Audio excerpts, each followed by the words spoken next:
So, I've been having, way too much fun since yesterday, not having warrants and playing around in my car and whatnot.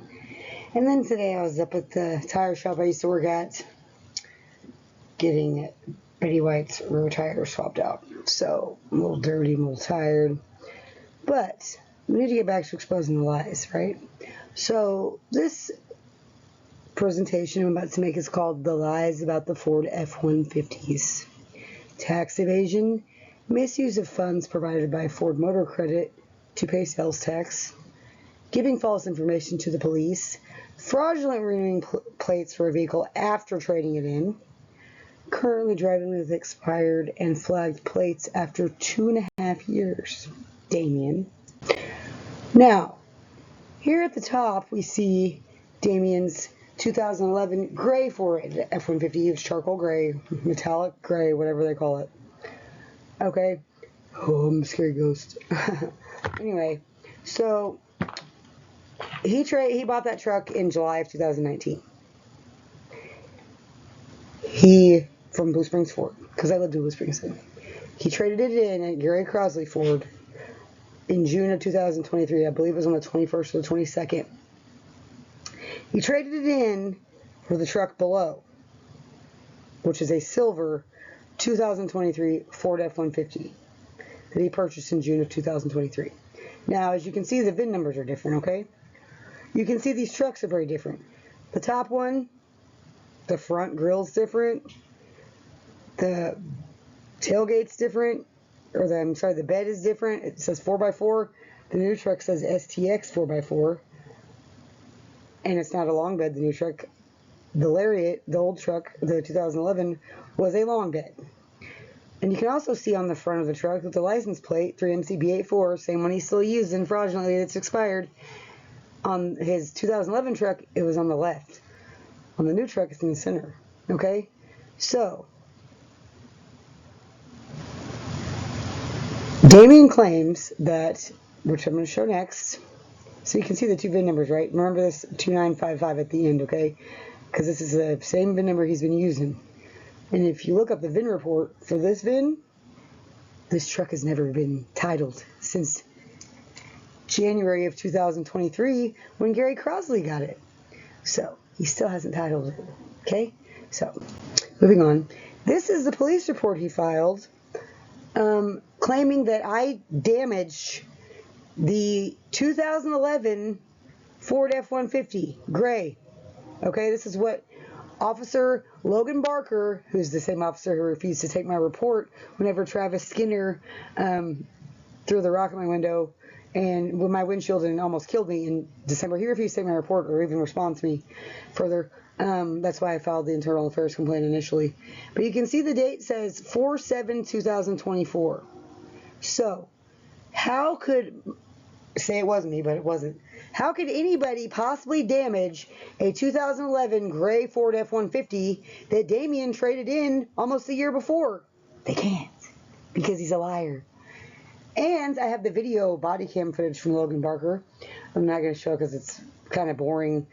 But, because he's sitting out in his patrol car as a rookie, calling other officers, asking him, he's even telling him, it's like a brand new truck.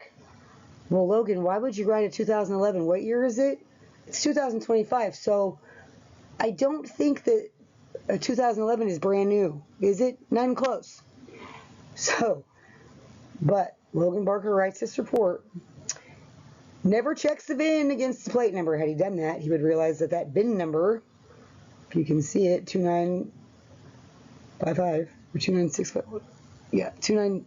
I can't remember what it is. Oh, it's on there. Does not match license plate number 3MCB84.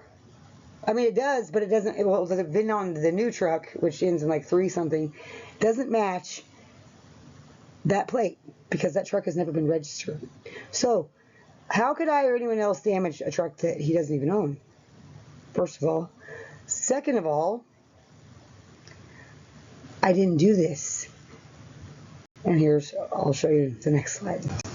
So this here is what says that this is how you know his plates are flagged for fraud. Because Unable to display the renewal requirements for license plate number 3MCB84, which normally it will tell you on the Department of Revenue's website what your requirements are. All you got to do is put in your plate number and the year of expiration will tell you what your requirements are, right? Well, not for this. This registration is not eligible for renewal at this time. You may contact the Department of Revenue by email at blah, blah, blah, phone number, blah, blah, blah, for more information. That's because the Missouri Department of Revenue has him under investigation for tax evasion and fraud. But he's just a good, honest guy. He's not a liar. He's not a cheater. He's not a tax evader. I'm just a crazy villain. Anyway, so this picture below, this is, if you remember, the date that the truck was damaged was like 4/7 or something of 2024. This picture is a picture of a truck that a skanky, okay, I'm sorry, I should not probably say that on TV, a not so great or decent individual woman named Samantha Mueller, who is a drug dealer, and she's an actual crazy bitch, okay? She's like brain fried bad. So, anyway, this black truck next to Damien's, as you can see sitting in my driveway, the 2023 silver F-150 he's had, but allegedly somehow that, gray one turned up and got damaged. Anyway, so this was it was the next slide, I'll show the date.